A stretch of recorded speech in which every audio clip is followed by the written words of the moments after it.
There's still people I'm admitting.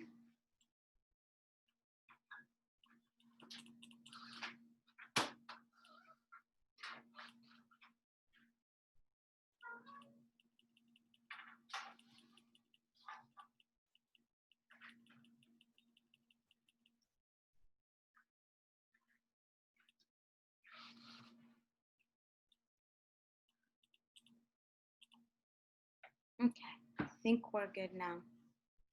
Assalamu alaikum. Welcome to the next session. And just a couple of housekeeping rules. During the session, please keep the videos on if you wanted to, but definitely the audio off. And if you have any questions, you can type them in the chat as we go along, and we can deal with all the questions towards the end of the session. It is my privilege to introduce somebody who needs no introduction, Lamise, Shawahin, who's been a part of Muslim mental health for a very long time. And I will hand her over as a discussant and as a moderator for this session.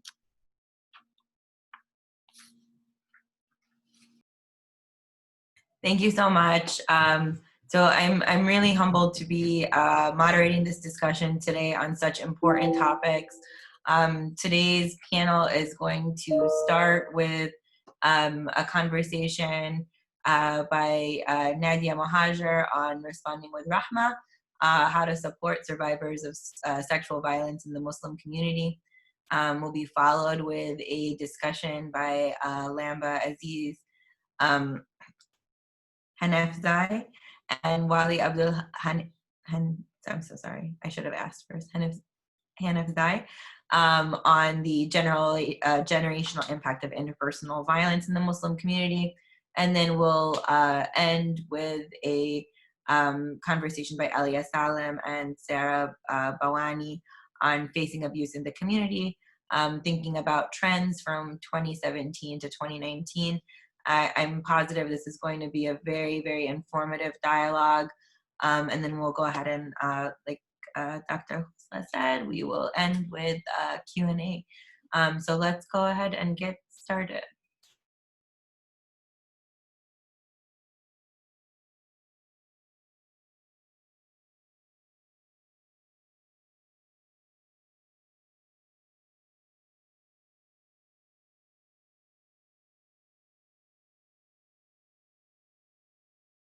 I will go ahead and share my screen and volume, but you will see Nadiah on Spotlight as the video happens.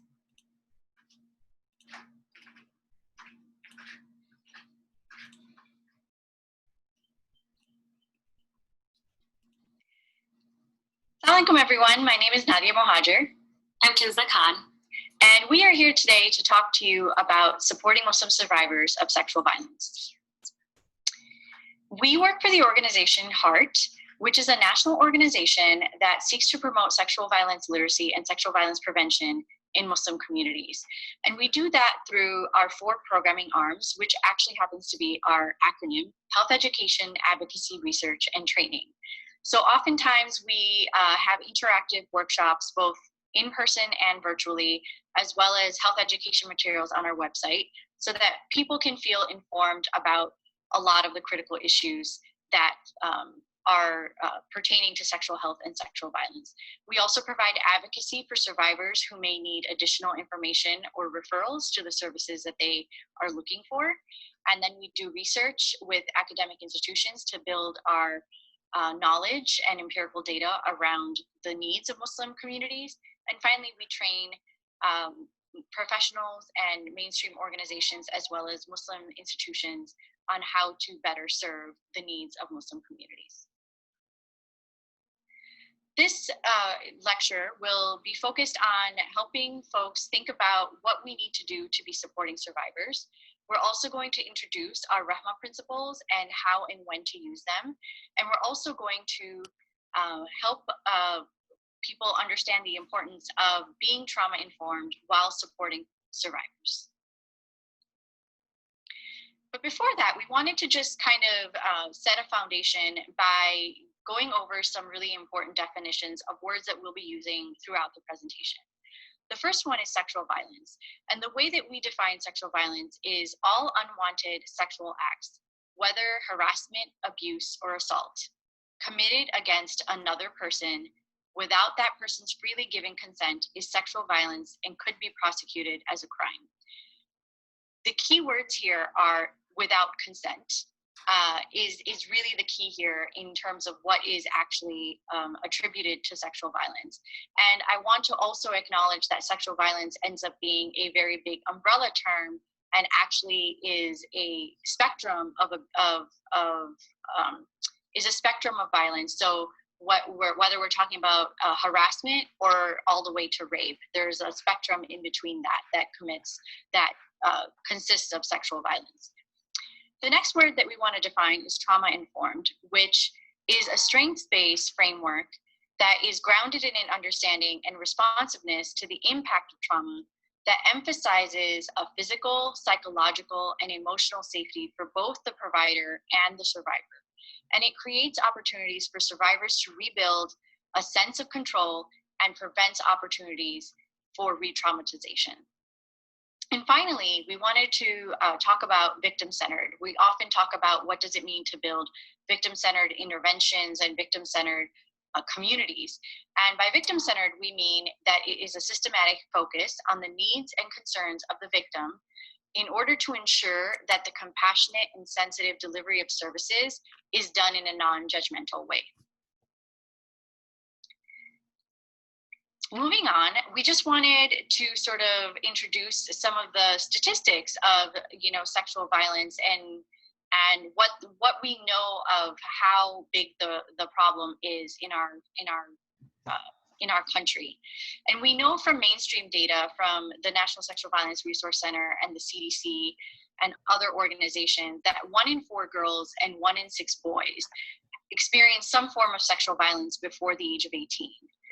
1 in 4 women, undergraduate women, experience it on college campuses. We also know that 85 to 90% of victims are known to the perpetrator, and over 68% of victims do not report to the authorities.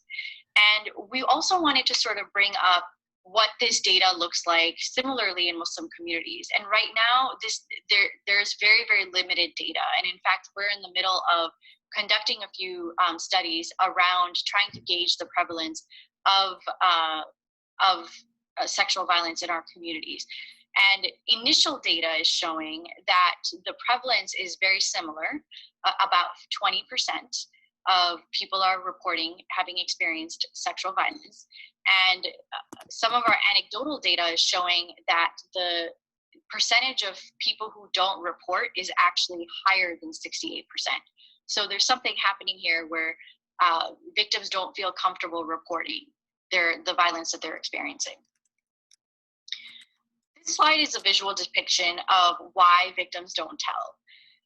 What is most important in this depiction is that the fact that these barriers occur at every level. So we're beginning from talking about, individual or personal barriers of self-blame, of fear of not being believed, fear or love of the abuser, to family and community barriers such as being shamed and ostracized, and to legal and institutional and structural barriers such as not having an anonymous mechanism to report or policies that criminalize survivors. So now that we've introduced some of the foundational concepts around sexual violence and understand sort of the prevalence and the depth of why victims don't feel comfortable reporting, we wanted to move on and sort of introduce the principles of what it means to be trauma-informed. Elliott et al. Have really introduced the principles, 10 principles of being trauma-informed, of having trauma-informed care in their paper, and we've listed just a handful of them that we thought were really important. The first one is around assuming survivorship. So the service delivery recognizes the impact of violence and victimization on the survivor. The second one it really honors choice. So this means that the survivor that is engaging in this intervention has the conscious choice and control over their actions. It also uplifts collaboration with the therapist that is based on trust and safety.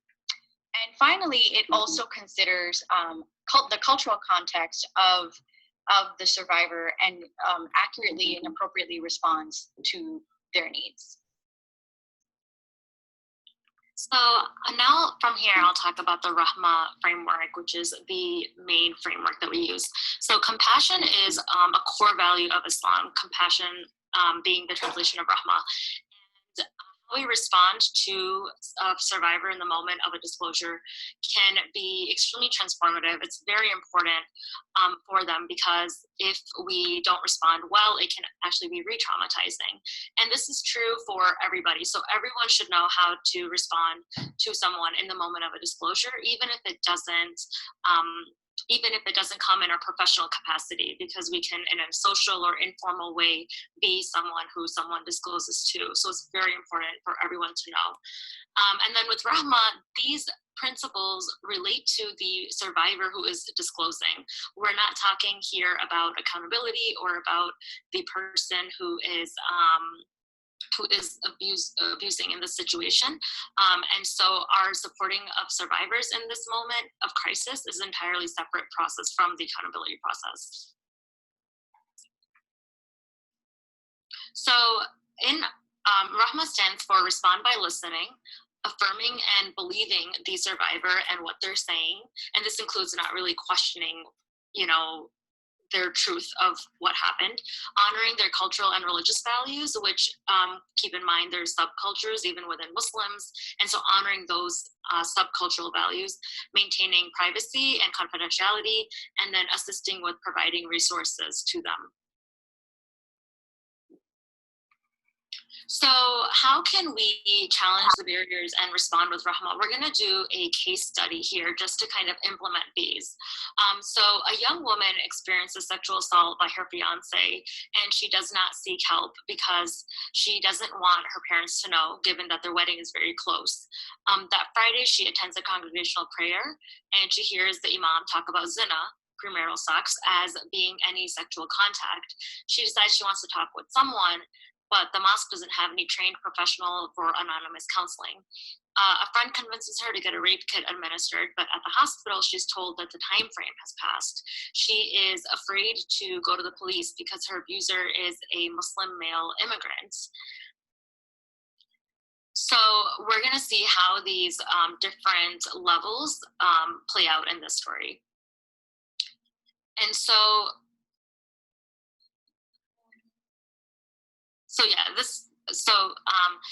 for our part of it, for responding by listening, I would say, thank you for trusting me with your story. I understand you've tried to get help for your experience, but you haven't found the resources. So it's not my job to fix everything. I just need to respond and listen. The A is for affirming and believing. So I would say here, you're not alone. Many have experienced what you have, and there are people who can help. The H is for honoring the cultural and the religious value.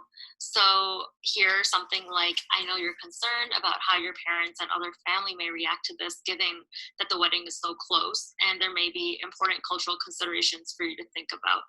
And here, every family is different, so this is where the subcultures also come at play. The M, which is for maintaining privacy. I would say something like, you don't have to tell anybody. There are professionals who can help that will keep everything confidential. I could also here even add that I will keep this confidential, and I would only say anything if this person wanted me to. And then A, assisting with providing resources, something like, you have many options for seeking help. If you desire, talking to a crisis counselor is one of them. May I help connect you to one? And this could be a really important one, because sometimes people want to, but they need that push and validation to know that it's okay to talk to someone.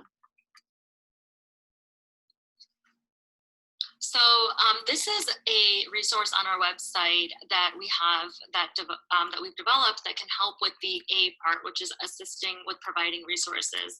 We have a lot of resources online, and every city and every state also has their own resources that people can find. So there's many different levels. So this includes mental health resources, legal resources, medical resources, and this offers a flow chart to show the various options available to survivors.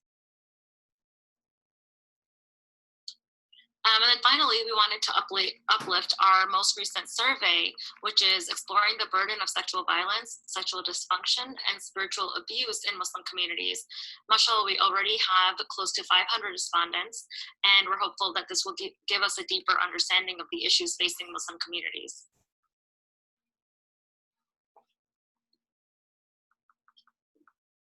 Thank you so much for the opportunity for us to present our work. Once again, my name is Nadiah. And I'm Kinza. And we hope that you enjoyed our survey. Please find us online or on Facebook and Instagram. And please do not hesitate to email us if you have any additional questions. Thank you so much. Thank you. Thank you so much. So just want to remind everyone, we are going to... And peace be upon you. My name is...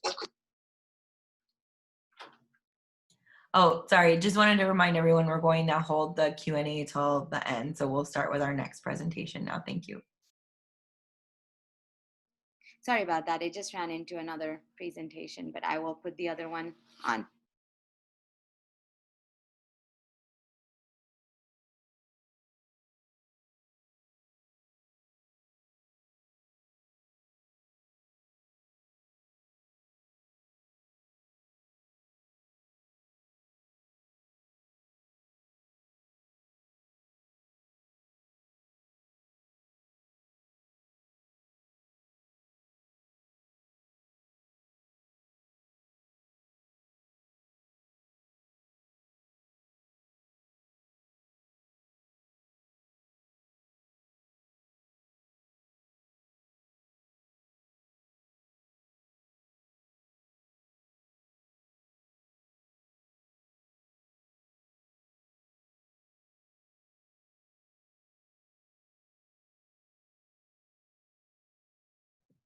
Hey, Shuchi, it is muted right now.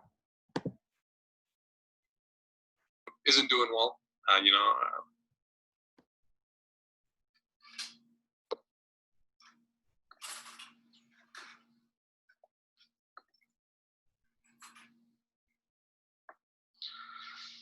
أعوذ بالله من الشيطان الرجيم بسم الله الرحمن الرحيم السلام عليكم ورحمة الله وبركاته. Dear brothers and sisters, this is your brother Wali Abdul Hanifzai, and I am the founder of Qazizada Foundation. My wife today, she gave her apologies, and she is very devastated. She couldn't join us today.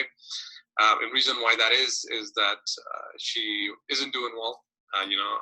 She got sick over the this past week, and her health was deteriorating a little. Alhamdulillah, she's okay, but she wasn't doing well enough to come in front of the screen and do a presentation as her health wouldn't allow that. But overall, she does miss being here. We also wanted to thank the Muslim mental health staff, organizers who put this amazing program together for all of us. So today we were supposed to come in, what I will be discussing will be the importance of generational impact of interpersonal violence in the Muslim community. Before we do that, there's going to be a coverage of two things, right? I will go ahead and cover the overall domestic violence and interpersonal violence that takes place here in America, but then I'll also dive in what that looks like in the Muslim community. So interpersonal violence is, caused in families and domestic violence, which include child abuse, interpersonal partner violence, and elder abuse, which is also commonly seen here in the United States. Family and domestic health violence are estimated to affect roughly about 10 million people every year.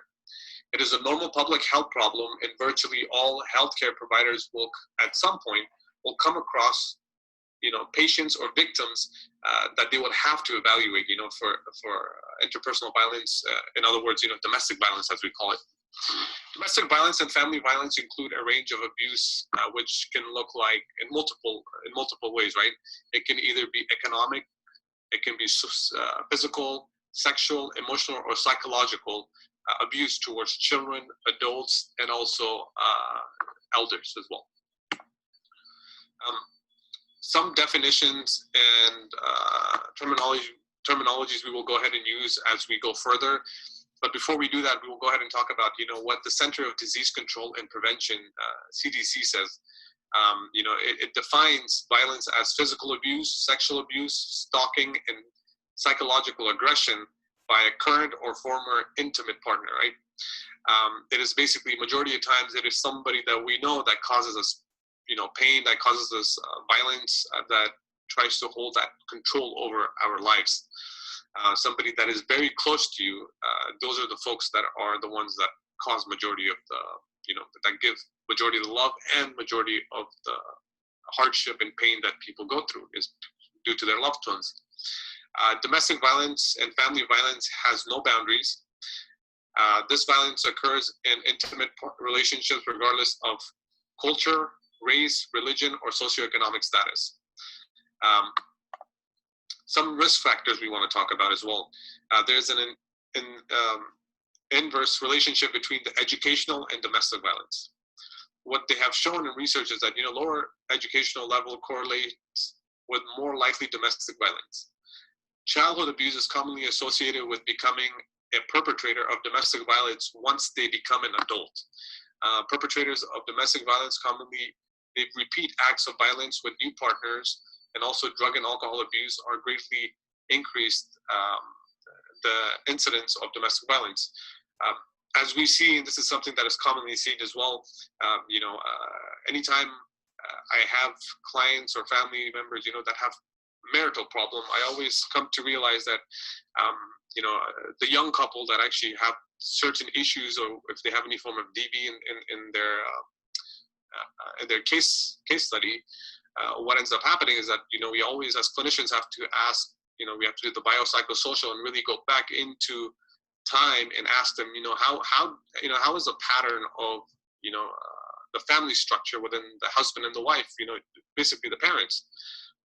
And usually, what would happen is the client would suggest, if it was a male client, they would suggest that they didn't have a good family structure, right? Either the father was abusive or the mother was abusive. And then we see today that, it's either the clients that are males are either abusive towards their wives, for two reasons. It's either they go on autopilot and they go back to those memories of what the father would do, in terms of, negotiating with the mother. So what would end up usually happening is that, so when the mother, and the father gets into an argument, the father would lash out and either be physically or emotionally or verbally very loud towards them. So that is how the child learns, right? As they get older, they do the same thing with their partners. And number two, what I realize is that, and I have a case study currently in a client where the child is very aggressive towards the mother. The reason why that is that the mother is very abusive to the father. Throughout his whole childhood, he saw and he witnessed the mother verbally abusing the husband, the father. And for that, now the child, since he's grown and he's a full-on adult, he just doesn't, his attitude towards women are very negative. He's always constantly yelling at them.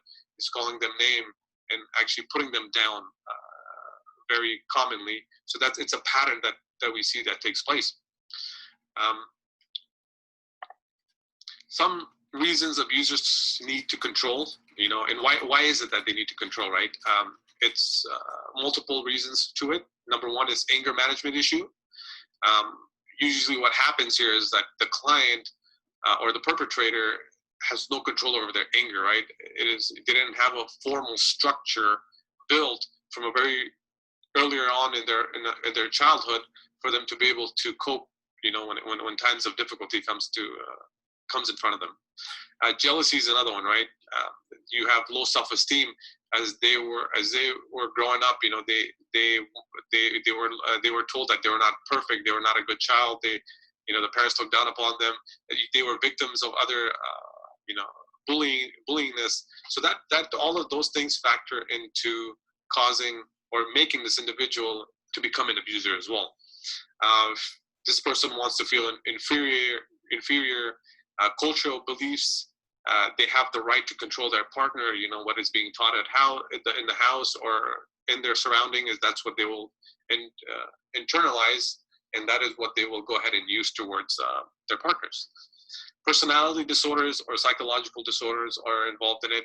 Learning behaviors from growing up in the family where domestic violence was accepted. If your family accepts domestic violence, you are, you know, the likelihood of you accepting violence is high, and it's very common for you because you see it on a day-to-day basis. And you think it's okay that, you know, me being abused, it's okay. You know, this is normal, so it becomes normalized. Then we also see alcohol and drugs as an impaired individual, maybe less likely to control violent impulses. So we see that in a lot of the interpersonal violence cases or domestic violence cases, one of the partner usually either consumes too much alcohol or under the influence of drugs. Excuse me. So now coming to interpersonal violence in the Muslim community, and what does that look like? Research has shown that more we are exposed to violence, the less we are upset by it.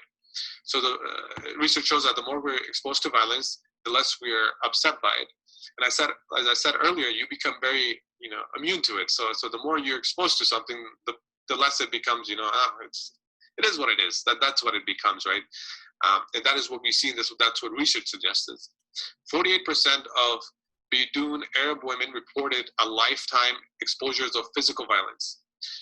Out of that statistics, 33.5% of women younger than the age of 40 were more likely to experience physical violence compared to those who were above the age of 40. So, you know, this research suggested that, you know, women who were under the age of 40 experienced more physical violence. You know, that they were being hit more, they got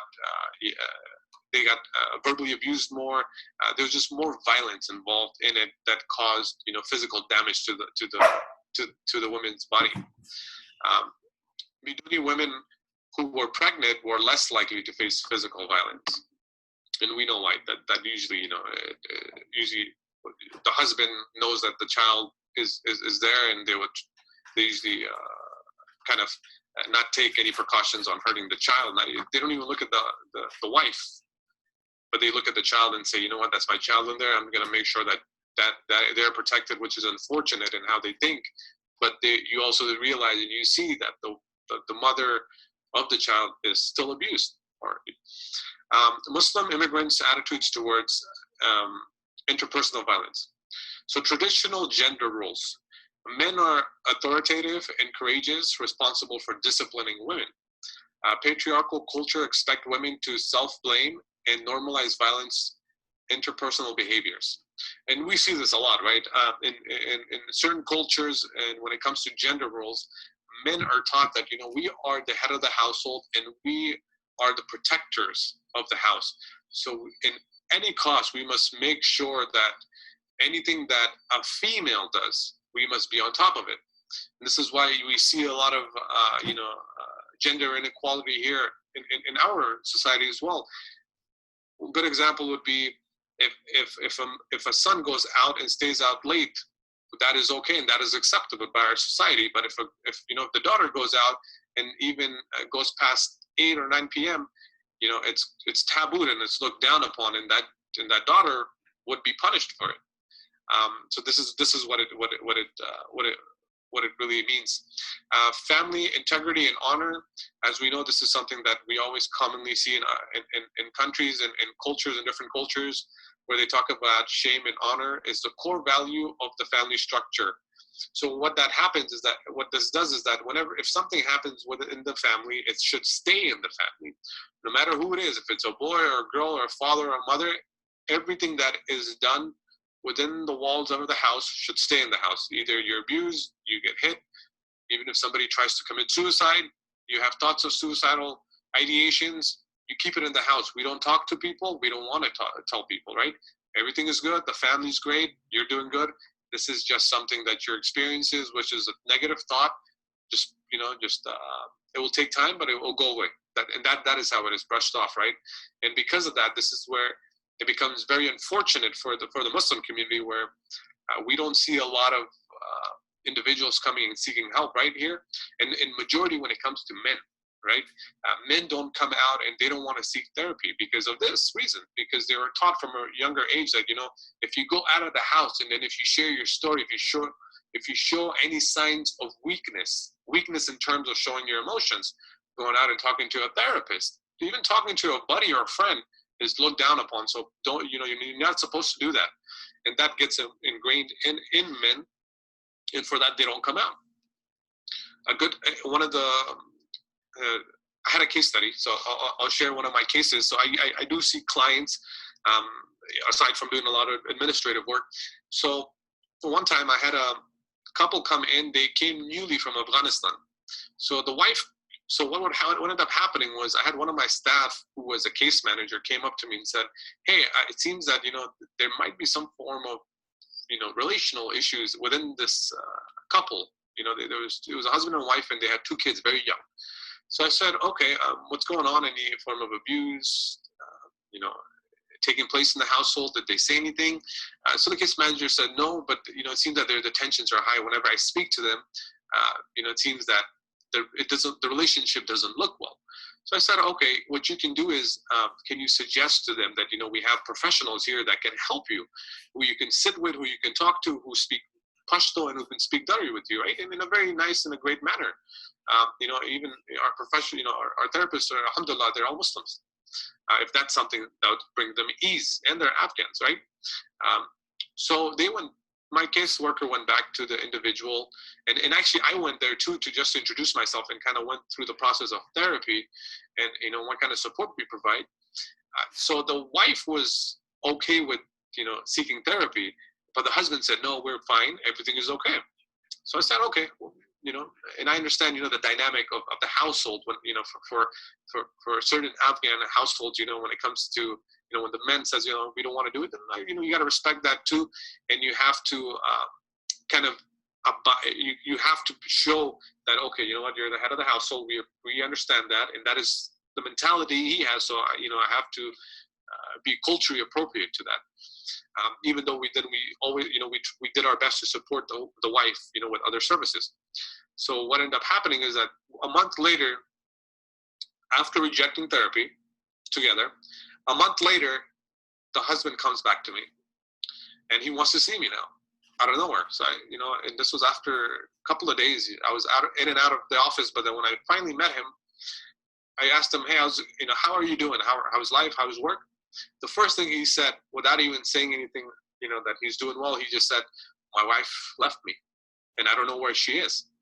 I came to realize later that the wife left him because there was abuse. She went to a shelter to protect herself and protect her children. And I looked at the brother and I said, listen, you could have easily, fixed this small, this problem, this glitch, don't be ashamed of it. Come to us. We're here to help you. But, the fact that he came in and he sought for assistance, then it was late, it was very late. But to say, what ended up happening was in that case, I was able to get in touch with the wife, and I knew the shelters, the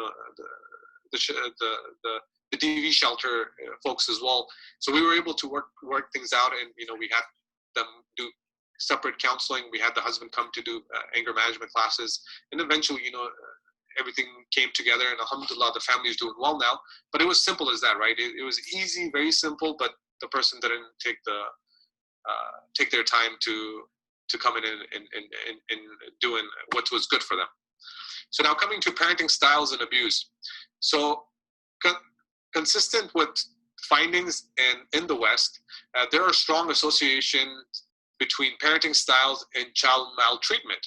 So what ends up happening here, brothers and sisters, is that now that we're in America, and I think this is something that we are also that we also see is that, back at home, back in our own homes, if we come from Saudi, if we come from Afghanistan, if we come from Pakistan, if we come from India, disciplining is it is looked very differently than it is here in America. So what ends up happening is that when our parents discipline us, that is seen as a form of abuse, because again, discipline is very different when it comes to other cultures, right?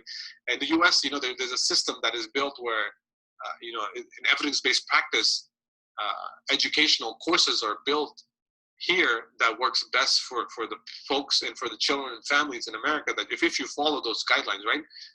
But families that are coming in from other countries, the research shows that, families with higher socioeconomic status puts more pressure on their children, right? If I am an educated person, and if I'm making more money, if I have a certain lifestyle, I would want my child to do the same. So for that, research has shown that there's more pressure put on these children. A lot of those children are depressed. A lot of those children do not want to sit with their family members. A lot of these children want to get away from their parents. A lot of these children are, again, on medication.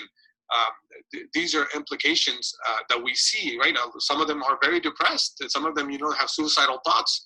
They cut themselves. These are common realities that we see and we hear from the youth, from even adults.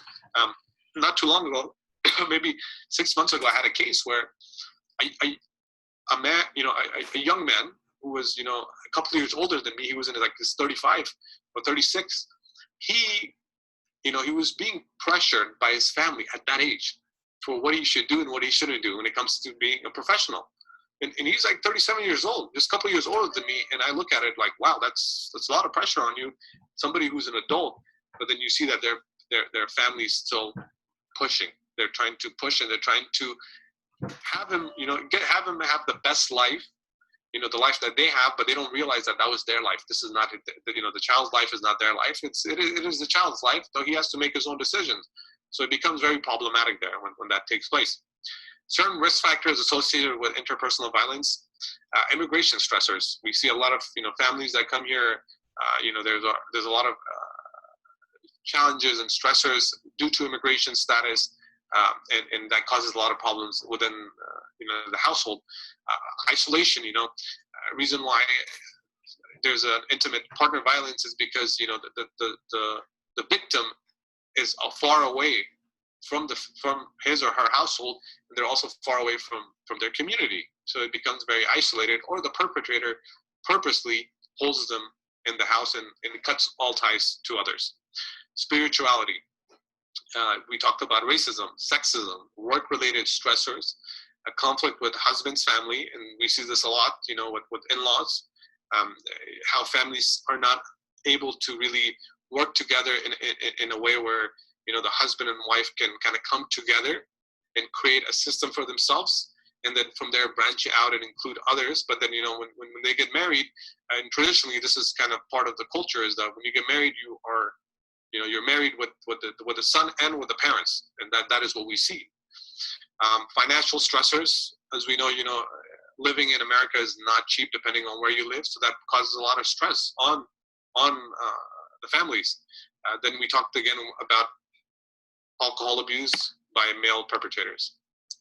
And then now coming towards mental and physical symptoms, in multiple studies showed that women who are impacted by interpersonal violence complain about the following: bruises, body pain, nausea, vomiting, poor self-esteem, symptoms of hopelessness or helplessness, depression, even at times they have suicidal thoughts. Clinical implications for assessments. We always try to look for, their religious beliefs to see, what faith do they practice, what are their beliefs. Family support, how big is their family support, who do they go to in times of support, in times of need. Economic status, that plays a big factor. As we know, seeking therapy isn't cheap, right? It is expensive. If you cannot afford to pay a professional who takes private insurances, who takes cash, we try to see clients with sliding scale, or we refer them out to somebody that we know that takes Medi-Cal, governmental assistance programs that are out there. Social status, immigration status, legal rights, and then also, how good is their English proficiency. Clinical implications for treatment. Gestures to clients to increase their knowledge of Islamic faith within the Muslim communities and clarify the meanings of verses and hadiths that discuss striking a woman when she's not being obedient. So this has become very problematic, where we see men who talk about Islam has given me the right to really strike my wife, but they don't realize the implications of what is the measurements of those, for you to strike your wife. They don't understand the full meaning of it, and what they do is, even the ones that do know the full meaning, they go beyond what is said in the hadith of the Rasulullah sallallahu alaihi wasallam, and what he suggested when it comes to dealing with conflicts between you and your wife, how you should deal with it. Helping clients create open lines of communication with family members to increase family support. So we always try to bring families into the picture after we work with the client and the couples, because it's important, right? When we talk about a child is it's raised always, they're best raised in a city, right? In a village. Same thing with families. Everything is interconnected. Nobody can do one thing by themselves. So we need to bring in family members and help support them, right? Help support our clients. We help them process, trauma. We discuss the Muslim culture being diverse, that there isn't just one Muslim culture, and then that there's multiple ones, right? For instance, an example would be in Morocco, Morocco accepts divorce. It's common. It's okay for them to divorce over there. But if you go to, for instance, Saudi or Afghanistan, it is looked down upon. Till the day you die, you're bound to be married. There's no questions, or there's no, anything raised where the wife would, has the right to get up and say, I want a divorce. That doesn't happen there. The need and increase in awareness of resources. It's important to help our families understand that there are multiple resources available to you. It's either in English, it's either in Pashto, Urdu, Hindi, Chinese, in those literature, or Korean. We try to work with the county to help educate our clients in that field. Culturally competent services, connecting new migrants to Muslim communities to decrease social isolation. So I hope this presentation was helpful. I know it went a lot based on the PowerPoint, but I tried to bring in and kind of implement some case scenarios, and I hope it was helpful. Again, thank you so much, everybody, for watching, and I wanted to thank the organizers in the group for doing a wonderful job in putting this amazing program together and giving us the opportunity to come out and discuss this important matter and what that looks like, right? When it comes to interpersonal domestic violence amongst families and how that affects the children, right? So whatever we do today, our children model that. We are really a role model to our children, right? Either it be bad or it be good. Those are habits and patterns that are picked up later in life. So we have to be very mindful, and we try to do our best to help educate our communities, ourselves. Everything starts with self, and then you try to build on as you go further to help your community, your friends, your family members. And I hope this was a very helpful presentation. I wish you guys the best. Assalamu alaikum wa rahmatullahi wa barakatuh.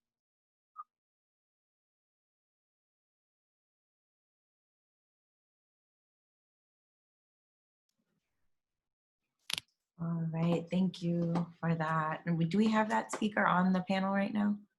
Okay. All right, great. So we will go ahead and start with the last one now. And then afterwards, I'll just offer some concluding statements and we'll go into Q&A.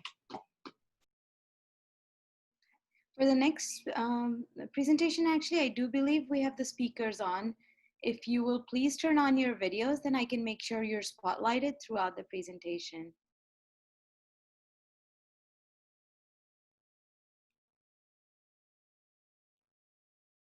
Awesome, thank you.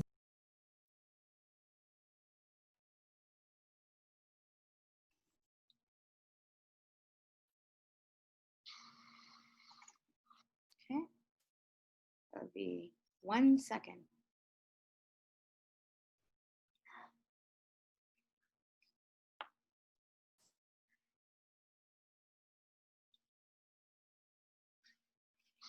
Bismillah ar-Rahman ar-Rahim.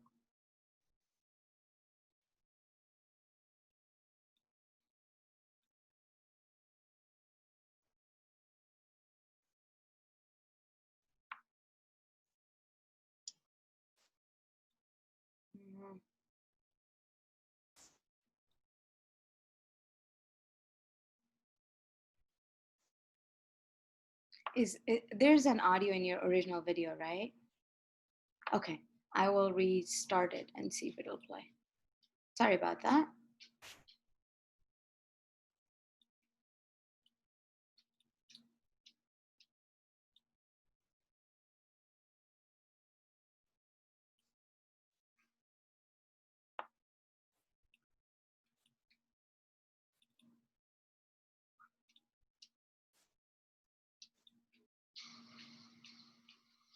Bismillah ar-Rahman ar-Rahim. As-salatu was-salam ala Bismillah ar-Rahman ar-Rahim. As-salatu was-salam ala Rasulillah wa ala alihi wa sahbihi ajma'in. Assalamu alaikum. My name is Alia, Salem, and I'm the founder and executive director of FACE, which stands for Facing Abuse in Community Environments. Joining me in facilitating this presentation today is Sara Bawany, FACE's full-time social worker who is an LMSW and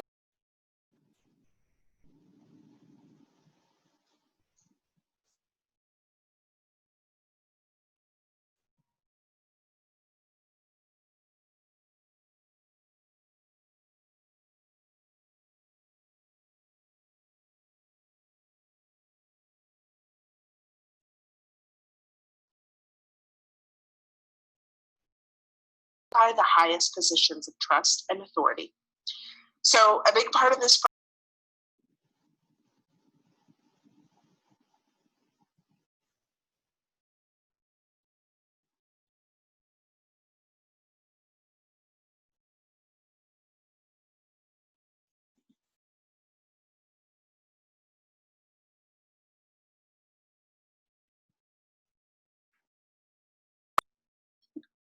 Sorry about that. And we're having a little bit of a technical difficulty, but I will have it up and running in the next 30 seconds or less.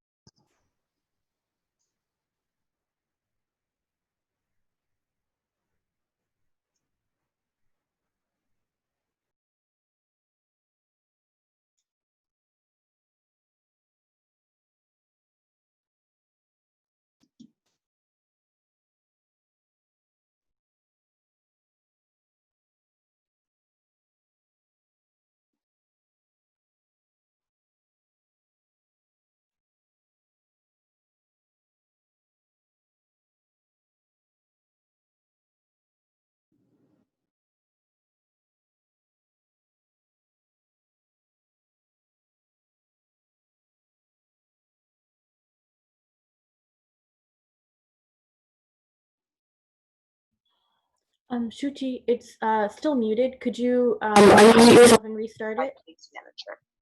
Thank you. FACE investigate.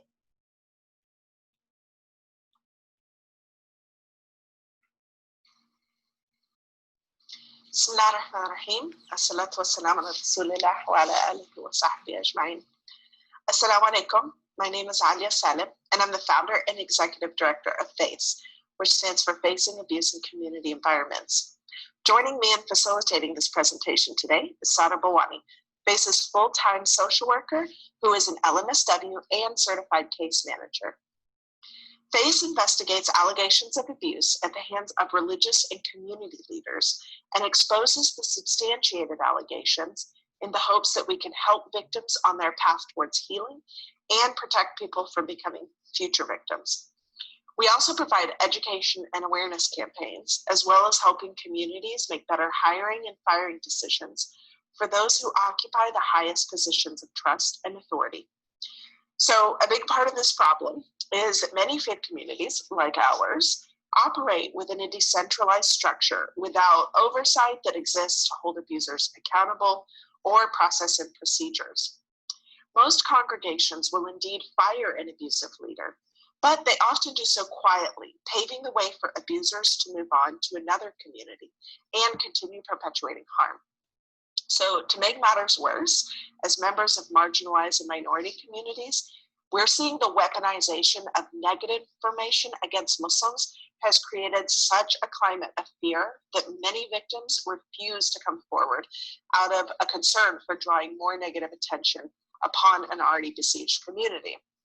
Today, we're going to review a little bit about FACE's background and framework, as well as anecdotal information based on our own findings, and this should not be considered evidence-based. So we were founded because of the gap in ethical processes within the Muslim community for holding abusers accountable when they violate their positions of authority. The principles behind our model include things like survivors' voices are overwhelmingly underrepresented and deserve to be uplifted. Legal systems and law enforcement often fail to deliver justice or restoration to survivors and often do not hold perpetrators accountable. Communities have the right to know when their leaders are abusing their authority and should be empowered to hold them accountable. And FACE's work corroborates and substantiates allegations of abuse, which helps to embolden communities to speak out and act on credible allegations. And finally, community organizing and public pressure are powerful tools to interrupt abuse and the silence that surrounds it. We are a proud Muslim women-led and survivor-led team of diverse Muslim women and men that bring our expertise to the table in combating this incredibly difficult issue. Our team is made up of professionals in the fields of law, grassroots organizing, mental health, organizational development, ethics and compliance, finance, and Islamic methodology. Now I'm going to turn it over to Sara to delve into some stats and demographics that we've collected and found relevant to share with you all today. Sara, take it away. Assalamu alaikum, everyone. I'm going to be discussing some of the numbers that we've collected from the last 3 years since our inception. Since we were founded in May 2017, we've received 74 reports of abuse with 22 open cases and about 7 pending in intake. As you can see, the number of reports we've received has grown each year and is set to top last year's number of 30 new reports. The maps on the presentation show the frequency of the number of cases we've received in each state and province. Of course, Texas doesn't just happen to have the highest number of cases overall, but since FACE is based here, we have a broader reach and receive many of the cases from our local communities. It's also important to note that our reach is beginning to extend beyond the Sunni community, and we have received reports outside the Muslim community as well. The majority of the cases we receive are primarily sexual and spiritual abuse, but we have also begun to uncover an egregious child abuse by teachers in Islamic parochial and Sunday schools. With this information, we are working to launch an education and awareness campaign to help institutions make better hiring and firing decisions, as well as educating parents on the existence and manifestations of these issues within Islamic schools. So there's a lot of misunderstanding and misconception around FACE's scope of practice and the methodology by which we operate. So in order to ensure transparency, as well as work to constantly improve our process, we have created a flow chart which broadly summarizes the case process from the moment we receive an allegation to when we publish a full misconduct report. Of course, the process must always begin with a formal allegation, which is submitted through a form on our website under Report Abuse, where we ask for contact information of the alleging party, as well as some basic overview details of the situation. Once this allegation is received, we put it through 2 filters. 1, does it fall within our scope? Meaning, is it a religious or community leader who is specifically using their position of power to physically, spiritually, financially, or sexually abuse someone? And 2, is this person a primary victim of the abuse or a primary source of the abuse? Without someone who has firsthand knowledge of the situation, it is impossible for us to proceed. Once we can answer yes to both of those questions, we conduct an intake with predetermined questions which usually lasts up to an hour. The questions probe on the existence of evidence and witnesses willing to speak with us, as well as what has already been done to mitigate the situation at the legal and community level. During the intake, we do not go into detail about the abuse. This is to prevent the victim or source from experiencing continuous re-traumatization, as we provide them an opportunity during the investigation to share their full experience with us. Our primary purpose is to determine whether or not this case falls within our bucket, whether there is initial evidence available to substantiate, and whether FACE has the ability to proceed. After the intake, if we determine that there is sufficient information, we send the alleging party an informed consent document. This is one of the most important parts of our process and was created for a few reasons. While some aspect of what we do is advocacy, we are not an advocacy organization as a whole and must maintain some level of objectivity in each of these cases. This process is also not a risk-free one, and we want to make sure the alleging party has full knowledge of the implications of a potential public report of our findings, despite FACE going to great lengths to protect the identities of everyone who speaks to us. Additionally, while we are victim-centered, we are not victim-directed, meaning that the victim or source has the ability to withdraw their participation once the case has been opened, but that does not ethically obligate FACE to halt the investigation immediately. Should extenuating circumstances arise, especially around the safety of the victims, we will always take those circumstances into account. Lastly, the informed consent process serves to be a deterrent in the rare case of false reporting. Once the alleging party has signed the informed consent, we begin the investigative process, which right now, with a staff of 2, takes many, many months and sometimes years to complete in its entirety. This involves extensive data and evidence gathering, interviews with as many people with firsthand knowledge as possible, and pre-COVID, it also included multiple trips to the communities where the abuse transpired. Towards the conclusion of the investigation, we also make preparations to speak to the accused party as well. Once the allegations have been filtered by whether or not they have been substantiated, we compile them into a draft of the report, which then goes through an extensive, in-depth revision and editing process by our board, subject matter experts who serve as advisors, and our advisory board. Multiple drafts later, once it has been thoroughly vetted, the report, if to be made public, is released with a disclaimer to the community a few days prior. We then launch into our community support phase, which we are still building out. As we know, exposing the information and bringing it to light is a difficult and exhausting job that few are willing to do, but what is most important is empowering the community to take matters into their own hands and take the necessary action needed. We are working on a post-report release community toolkit as well as a detailed code of conduct for institutions to adopt and implement, which details how to handle these cases when they arise within the community. In the 3 years since our inception, and with 74 allegations submitted and counting, we have noticed a trend in the reasoning behind victims and sources being hesitant to speak to us about their knowledge of an abusive leader. These fears and protective mechanisms are rooted in a desire to protect the Muslim community at large, especially in a time when society is so deeply polarized and the instances of Islamophobia are skyrocketing. There's also a misunderstanding amongst the Muslim community around the principle of sitr, which is an Arabic word meaning to cover the private sin of an individual. Many believe that to out an abuser would be considered backbiting, as opposed to it being an Islamic obligation to call out community injustices, which is rooted in our tradition. As you can see on the slide, the overwhelming concern for reputation is the main barrier standing in the way of effectively holding abusers accountable. For this reason, FACE's primary goal in the work that we do is to shift this cultural positioning to one that prioritizes victims and community harm above personal and institutional reputation. Keeping everything mentioned in mind, and in order to discuss the implications of mental health for victims of this kind of abuse, we wanted to highlight a snapshot of a case study from the very first misconduct report that we released. The study focuses on the report findings resulting from the allegations by Jane Doe 1 against Zia Sheikh in Irving, Texas, where he spiritually abused and sexually exploited her for his own personal benefit. We want to be careful not to appear to diagnose Jane Doe 1, because after all, we're not her therapists, but we noticed in working with her that she exhibited some of the following. The environment in which Zia Sheikh created for Jane Doe 1 was ripe for exploitation, with Zia Sheikh grooming her since adolescence vis-a-vis a pastoral counseling relationship and close familial and protective relationship ties. An instance of father figure transference appeared to manifest from Jane Doe 1 upon Zia Sheikh to the point of her openly calling him Baba.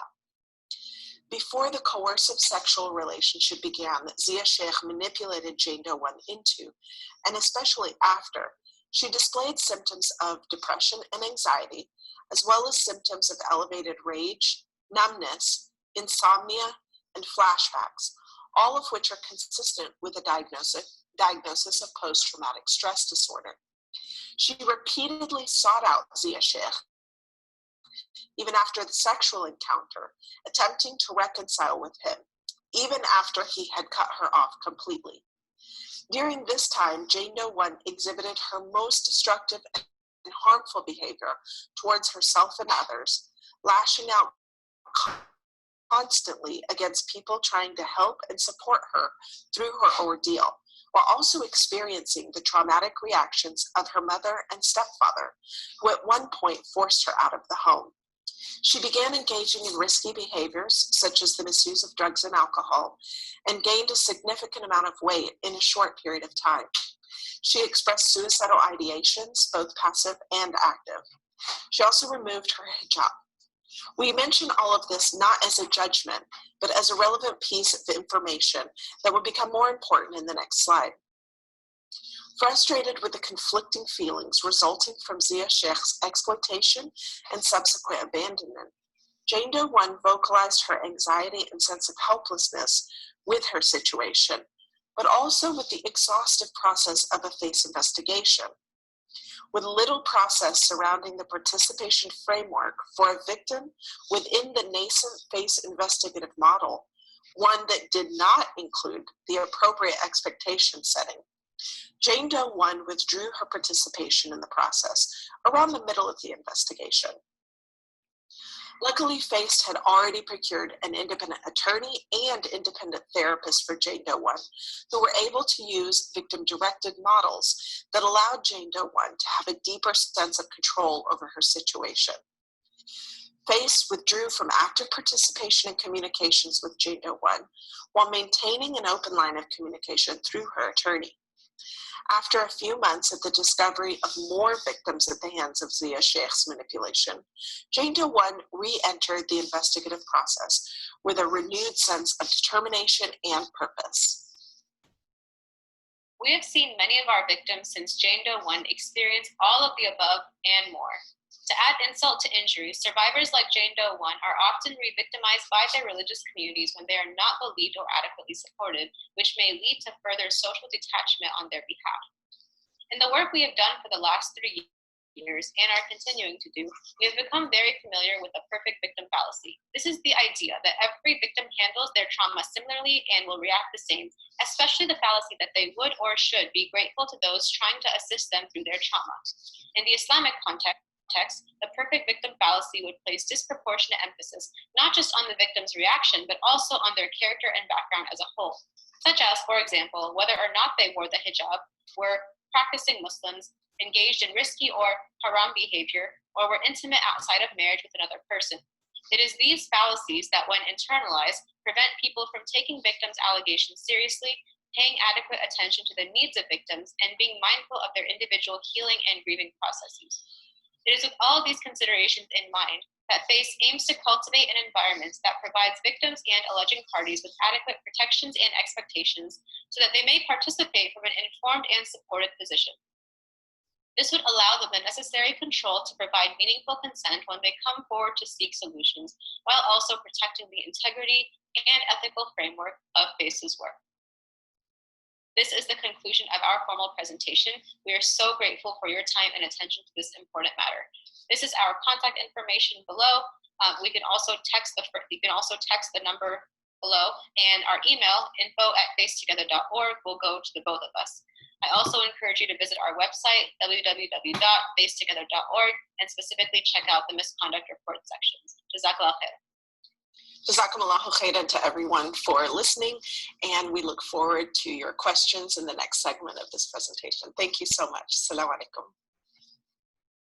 Assalamu alaikum. Thank you so much to our speakers. I just wanted to offer a few thoughts, just listening to the presentation. A few things that I jotted down are that, I think it's pretty clear that interpersonal and sexual violence are both pervasive issues across the globe, and that we do need to address them in our community as well. And, you know, one thing I think we learned from previous conferences, like I think it was 2 years ago when Dr. Mona Ahmed was our keynote speaker, and she was talking a little bit about how, you know, it's such a tightrope walk with this topic, because, you know, on one hand, yes, it's very important to address. And on the other hand, when we look at the research on Muslims, there's actually a disproportionate amount of research that's done on domestic violence when compared to other issues that are faced by the community. And so one of the things I really appreciate about all the presentations is that they really showed that, you know, what the emerging data is suggesting is that the prevalence rates of sexual and interpersonal violence, and I imagine, you know, as well, if you were to compare religious abuse, that the prevalence rates are going to be the same across different populations. But what's different is that those unique barriers that Muslims may face that are culturally or religiously based, that then might prevent the disclosure of that interpersonal and sexual or religious abuse.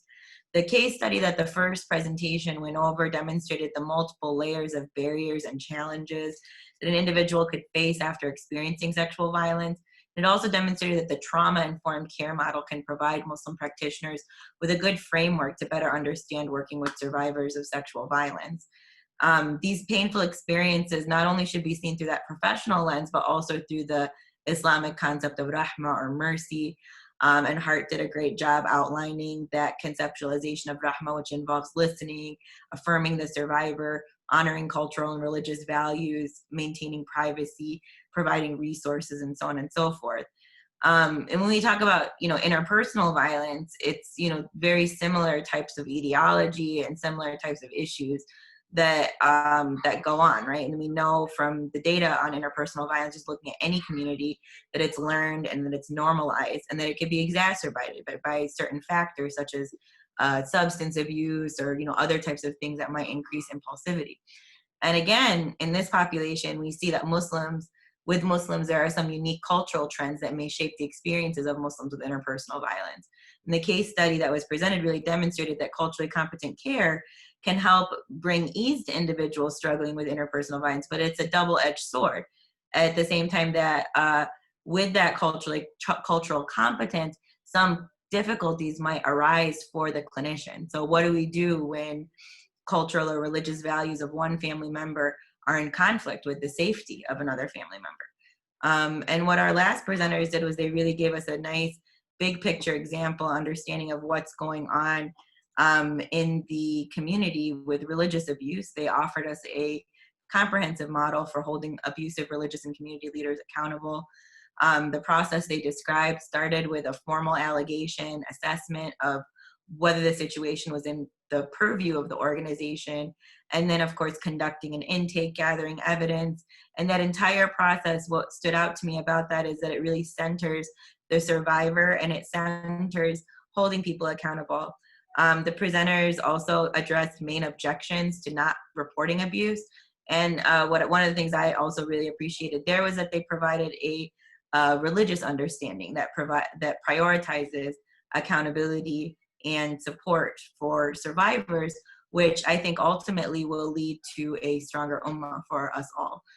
So I really appreciated all of those presentations. And with that, I would like to open it up for Q&A. So a couple ways that you can ask your question. You can type it in the chat and I'll read it out loud, and then the presenters can answer it. And then another way that you can do this is by using the raise hand function in Zoom. And then I will call on you and you can unmute your microphone and ask out loud. I'll give folks just a second to figure that out.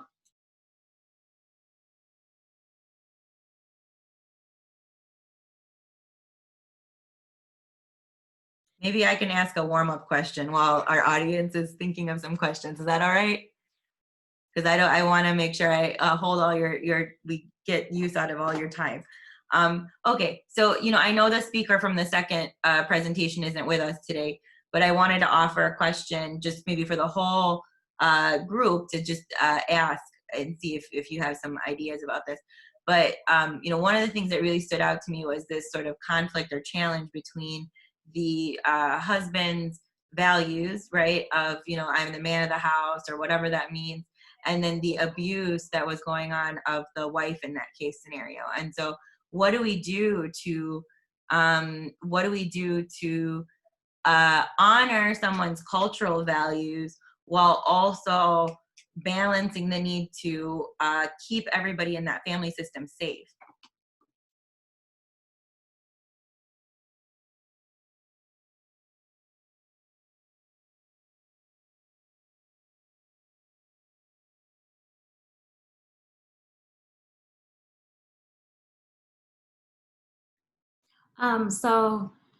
If I heard your question correctly, it was, what do we do to balance this cultural value? Well, I work with a lot of South Asian and Middle Eastern clients at my work, and I'm a lawyer for domestic violence. And so oftentimes they don't know their rights. And so they think that something is, because they've heard that it's allowed in their culture, they don't necessarily agree with it, I don't think. And this is just in my experience with my cases. And so sometimes and that's the form of spiritual abuse as well, right? Just that justification, the wrongful justification, using religion or culture, saying that's okay then. And so a lot of my clients, they ask about, you know, is this allowed in Islamic law? Like, is this really what they say it is? And so there is a level of education that is needed about Islamic law versus cultural norms versus American law.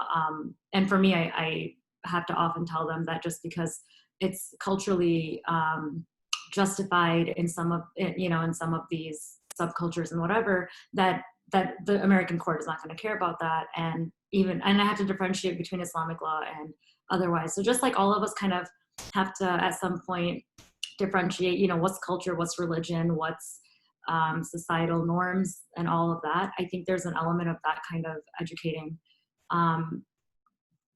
several different people so they know about their rights. Awesome. So it sounds like educating and things like that. And I see a comment here. Okay. Someone messaged me and said that they were posting comments on the web app, and I don't have that open this second. So if you have posted a question in the web app, I'm still working on opening that up in another window.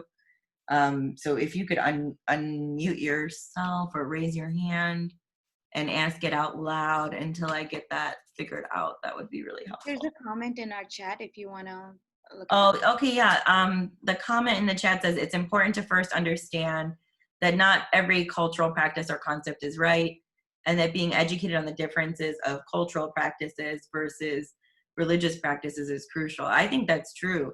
And I think that also one of the challenges is that, you know, especially when we're going to like non-Muslim providers, like I've had a lot of non-Muslim providers ask me, you know, what do I do with this family or whatever? And because of the way that a lot of our training programs look, a lot of people are taught that like, oh, well, no, it is culturally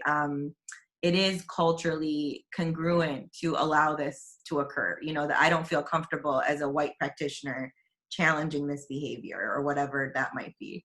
So I feel like it is really like definitely challenging. I appreciate that feedback. Okay, we have another question here, which is, how are you tackling overcoming the stigma that often exists when even talking about these issues within our collective communities?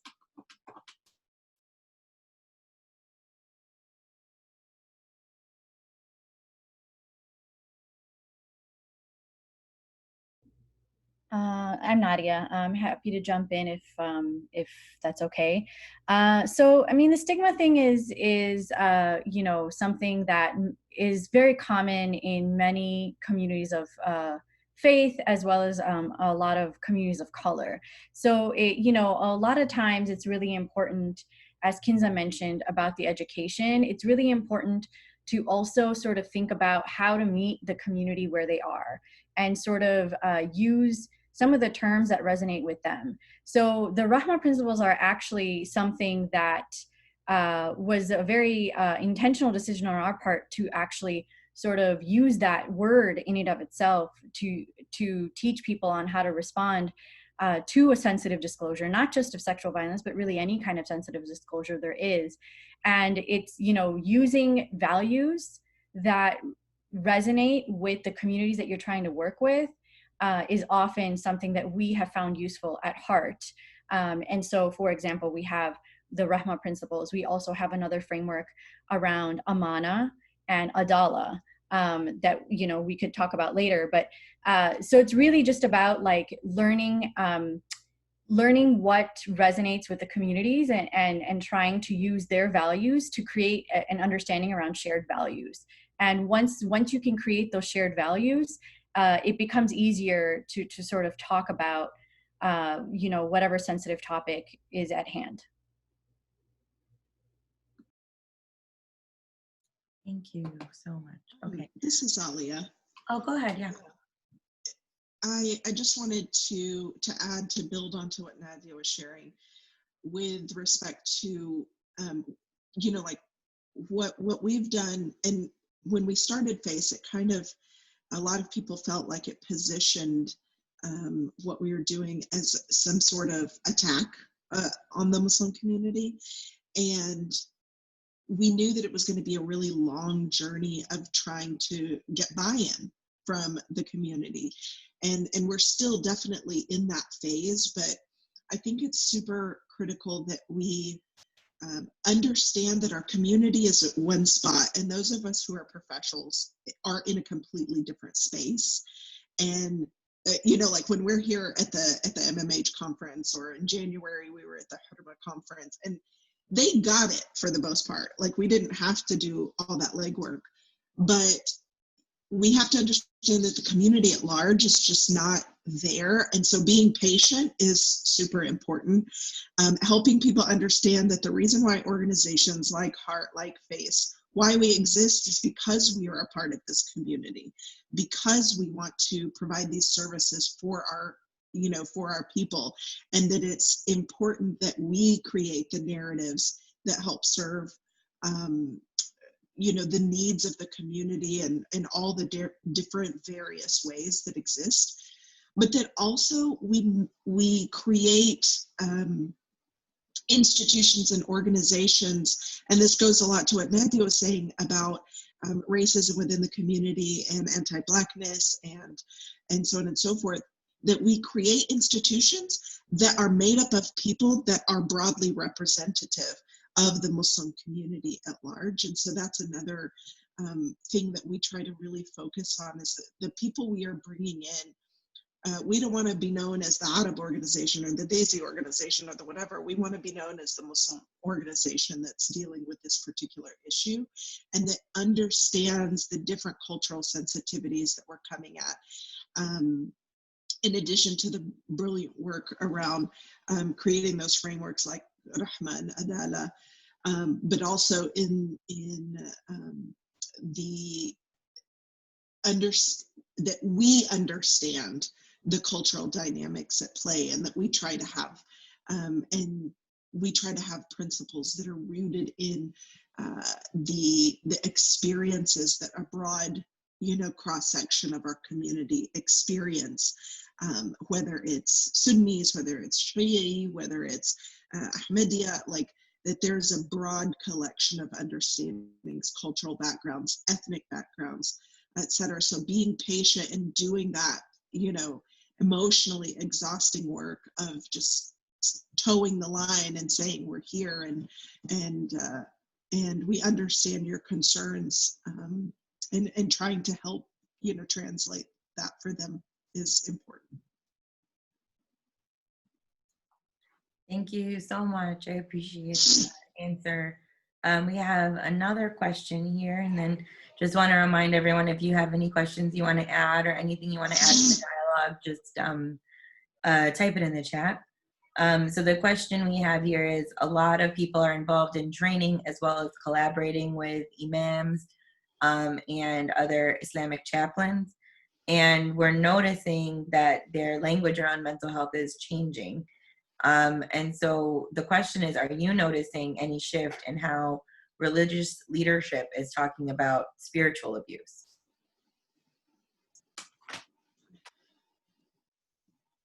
Can you repeat that question one more time, Lamise? Yeah, I think the idea is that, you know, like with the Muslim mental health, like sort of movement and all of the collaborations that we've been building with imams and chaplains and things like that, we have noticed that there's been a shift in the way that these religious and community leaders talk about mental health. And the question is coming from this idea of, have you noticed through your work that has been a shift in the way that religious leaders are talking about religious abuse?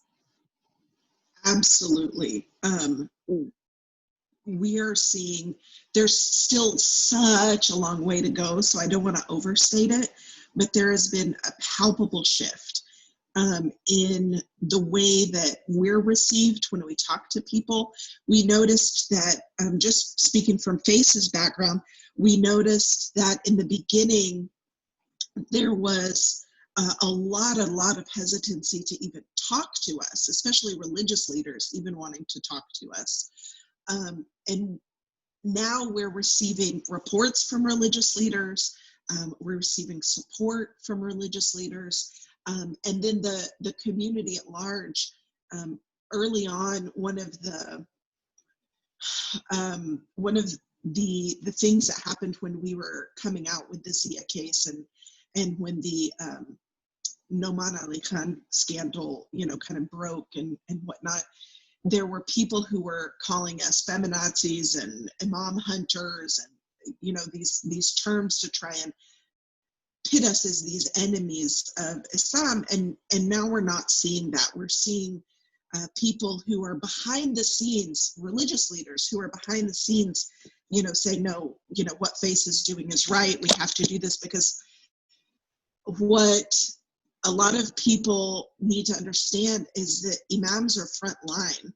They see more than we can even possibly imagine, because people come to them first. Now, a lot of times they're not handling it well, and they shouldn't be handling it. And so that's the need for this organization to exist, is also to help the religious leaders who are in positions of power and authority not be focused on this type of stuff, but they also need to have competency.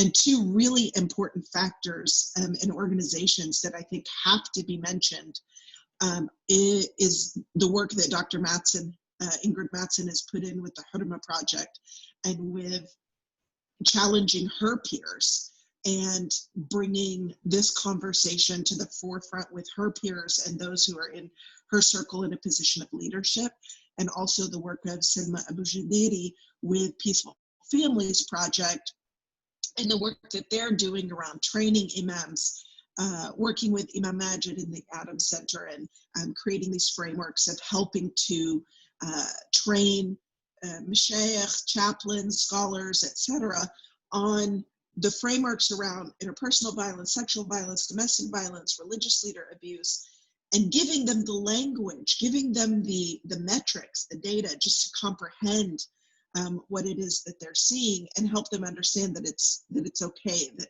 nobody's trying to attack you or defame you. They don't have to be defensive about it. So those two institutions have done a tremendous amount of work to bring this conversation to leadership and help them shift their understanding. For sure. I wanted to throw like just one quick comment in too while we're waiting, unless anyone has any additional questions. Like, I think we have a lot to learn from like activist communities that have been grappling with these types of issues and that have been trying to figure out ways to hold community leaders accountable. And so I wanted to just offer a resource for everyone. There's these two scholars, Miriam Kaba and Shira Hassan. They have a workbook that they put together called Fumbling Toward Repair. It's called a workbook for community accountability facilitators. And I really think that we could take, I mean, Shira Hassan is from a MENA background. And, you know, so I think that we can definitely take from those frameworks and apply them to our communities, and also use this type of research and dialogue that comes from it to take it a step further and start initiating like practices of like, what does accountability look like? Because there are so many people that have been exposed as religious abusers that maintain their platform, and they've not been deplatformed. They continue to be seen as community leaders. And when we think about, for example, like I'm an organizer in Chicago. There was an event that I helped to organize that was MENA-centric event, and there was an African-American person who came to the event who has been like in this accountability process with other activists to a point where basically he's not allowed essentially to go to social events anymore as part of the accountability. And so he was coming to our social event, and then we kind of had the responsibility of intervening and saying, well, we already know that you're in this accountability process and so on and so forth. But it really requires, like, we can't let people jump from community to community and evade accountability in those ways that we see other people doing in other spaces. And thankfully, alhamdulillah, like, we do have a really strongly networked community where people do know each other. And it is harder, I think, to jump from one city to another city. But what it takes is for us all to be on the same page with all acknowledging this is wrong. And when someone has done this, that, we're not going to say, obviously, like, you can't be Muslim anymore, you can't be a part of the community anymore, but can you really be a leader after you've done something like that? And I think that's the question we need to like ask ourselves and answer as a community and really be in consensus on. Thanks so much, Lamise. I just wanted to underscore your recommendation on following Mariam Kaba and Shira Hassan's work. I've had the honor of learning under Shira, and she is just simply brilliant. And I have that workbook, and it's been super helpful for us as we've continued to design our content.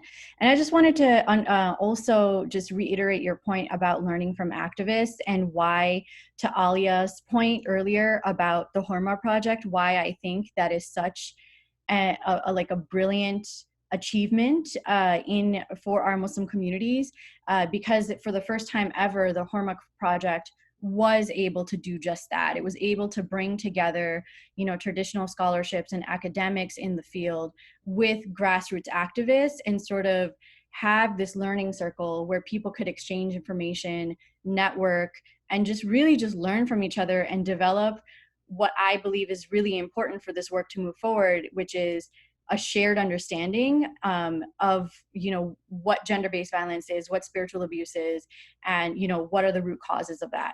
So I absolutely want to, echo Alia in that we have made a lot of sort of advancements. I could not have imagined a HORMA project type conference, like even 3 to 5 years ago.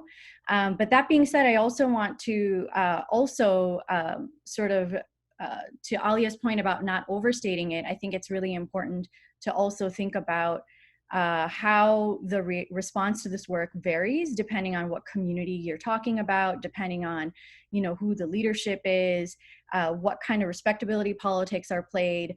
I think all of that really matters in who gets to be able to have the mic on this work. And oftentimes that can be somebody who is not trained in this work, or doesn't have a shared understanding or shared language of this work, and can actually cause a lot of harm with respect to victim blaming in the community, or protecting perpetrators and things like that, and most importantly misappropriating Islamic tradition or Islamic texts to actually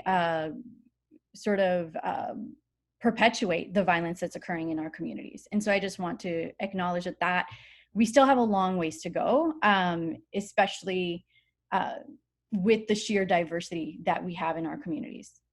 No, I think that's a really excellent point. And I mean, I remember when Laila Bakhtiar's translation of the Quran first came out, and what huge issue people took with that translation of Daraba, and how it wasn't even allowed to be sold, and how, all of these sorts of things.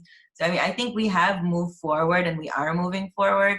And when you stop and look around, you're like, okay, we have, but we still have so much more work to do. One more comment in here I've seen is from a participant, an improper way that my community has dealt with avoiding the issue of imams abusing their power is that they've just completely eliminated the access in our community women have to knowledge and deter the women in our community for coming to the mosque. How would you suggest addressing something like that? Well, I want to turn it over to you, and I also want to make a quick comment because my research actually directly addresses this issue. One pathway that I looked at in my dissertation was what does a lack of community support do when Muslims are under pressure? And I was particularly looking at depression, and without getting into all the details, I found that for women in particular, when they don't have community support, they have much higher rates of depression.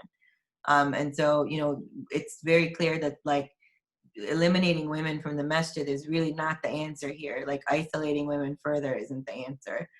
So I'd love to hear from the panelists about what some things that we can do. So not just, there's an even, I want to underscore another specific layer, and that's around convert women. I think it's really important to specify it definitely for all women, but there's also this added vulnerability that we're seeing on the ground with women, convert women who are being taken advantage of at extremely high rates, and doing so in a way that is even more egregious.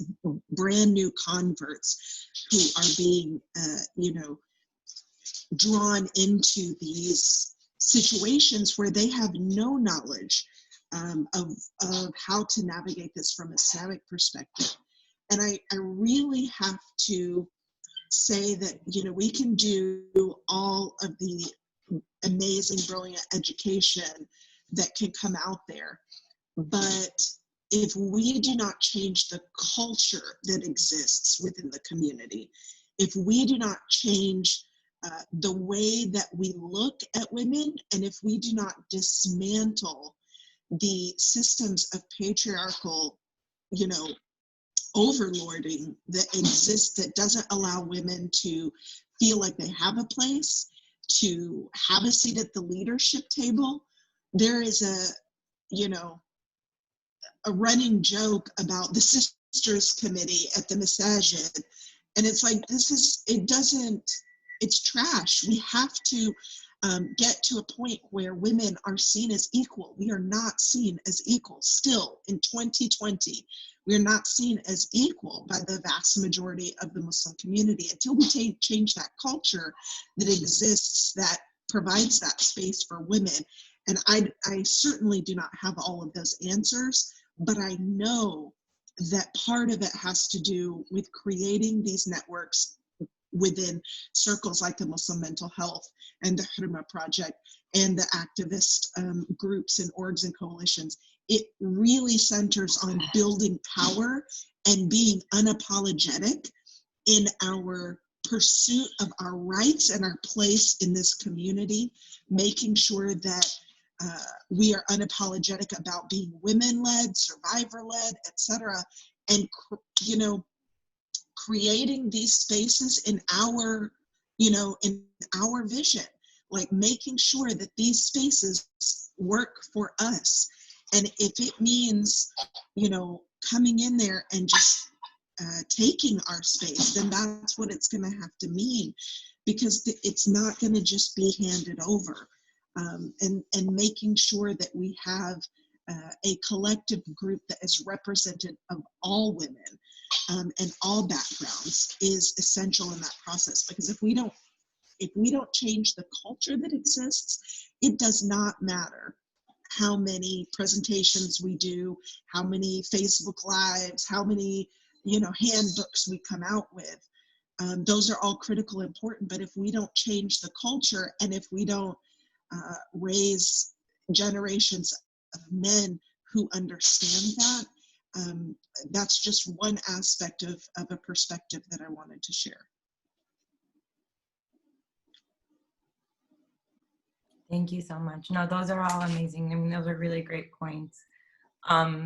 There's a resource I wanted to share with everyone. I posted it in the chat as well. It's called Peaceful Families, American Muslim Families Efforts Against Domestic Violence. And the author is Julianne Hammer. We have time for one more question, about 5 minutes left. So if anybody has any last minute questions, or if any of the panelists want to offer any last thoughts, now's the time.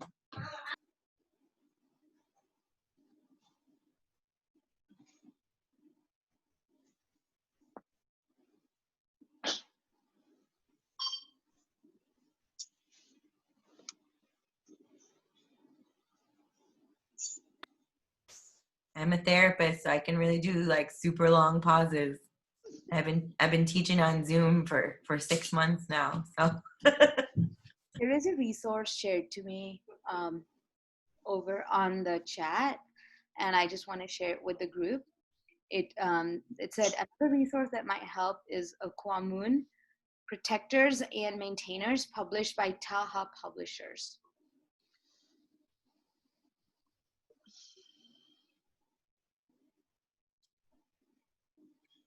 One thing I want to add, just because we're in a mental health space, is that the causes of domestic violence and intimate partner violence and abuse are in the power and control wheel. So I just want to emphasize that often, I mean, we're working as a community to destigmatize mental health, and so I just want to emphasize and highlight, because I've heard it so often that, mental health issues are the cause of this kinds of violence, and that only stigmatizes mental health issues more.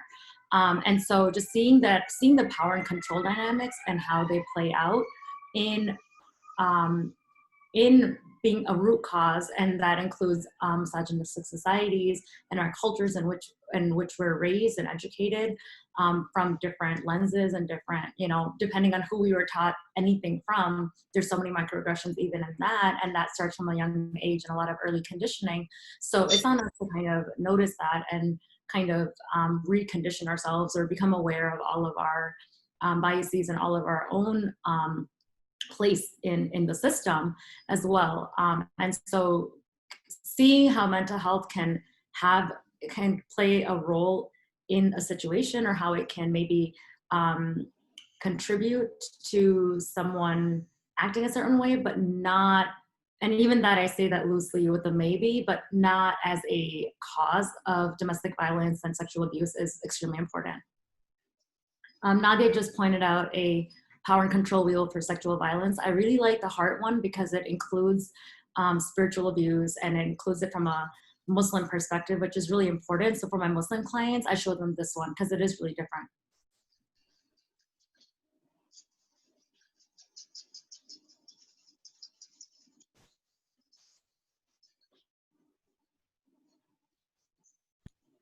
I also wanted to share one last resource that I don't think was mentioned just yet. There's an organization called In Sheikh's Clothing that's based in the Bay Area, I think, that's also been doing this work for a really long time. I believe they primarily focus on education and awareness in, I think, Sufi tariqas is what his expertise is on. Danish Qasim is the founder. But they've been doing some extensive work, and they partner with us as well. Yeah, the link is there. I was just about to post it. Thanks, Lamise. But definitely want to point everyone their way. They're amazing. I was at the Pillars Fund, like their gathering of like the grantees, and I know they had funded a bunch of projects on spiritual abuse recently. So I mean, I think for scholars that are wanting to do this research, I think like knowing organizations like Pillars that have similar values around this issue that can potentially provide resources for conducting that research. All right, and that's pretty much time. We're at 4:44.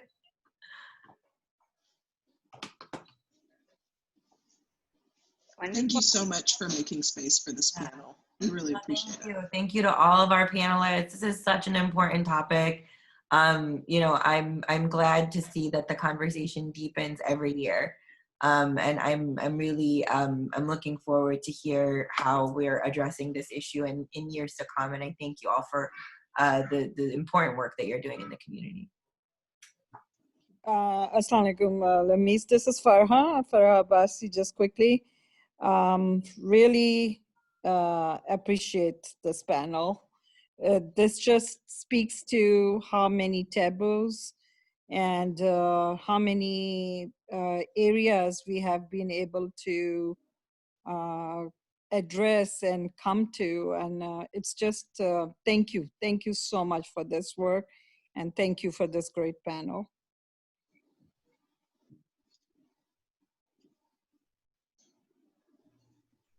Thank you so much for having us. For sure. Thank you. Well, thank you all. I'll end the panel now, and this is our last panel for the day. We do have Narratives of Pain starting at 6 p.m. Chicago time. There is a link in the chat. If anybody wanted to go ahead and click on it, you can get a registration link. It is also available on our Huga app. It is an incredibly special part of this conference for a very long time. And for anyone who works and thinks in terms of diversity and mental health, I think it's a great place to go. So I welcome everyone there, and we will see you tomorrow for our next panel early morning at 9 a.m. Thank you. Have a good one. Assalamu alaikum.